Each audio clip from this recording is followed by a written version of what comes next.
உங்களை தப்பாக பேசுகிறாங்களா, பேசட்டும், அதனால் இப்போ என்ன? உங்களை தப்பாக நினைக்கிறாங்களா, நினைக்கட்டும், அதனால் இப்போ என்ன?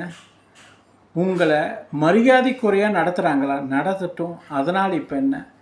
அப்படின்னு நினைக்க ஆரம்பிச்சிங்கன்னா தான் உங்கள் லைஃப்பில் நீங்கள் சக்ஸஸ் அடைய முடியும்.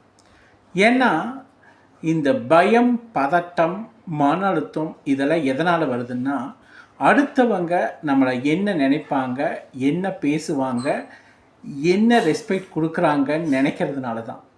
இதை பற்றி கண்டுக்காமல் உங்கள் வேலைகளை கவனம் செலுத்திட்டு உங்கள் மனதையும் உடலையும் நன்றாக வைத்திருந்தீங்கன்னா அது உங்களை வெற்றியை கொண்டு செலுத்தும். நீங்கள் அடுத்தவங்களை பற்றியும் அடுத்தவங்க நினைக்கிறத பற்றியும் யோசிச்சிங்கன்னா பயம், பதட்டம், மன அழுத்தம் தான் வரும்.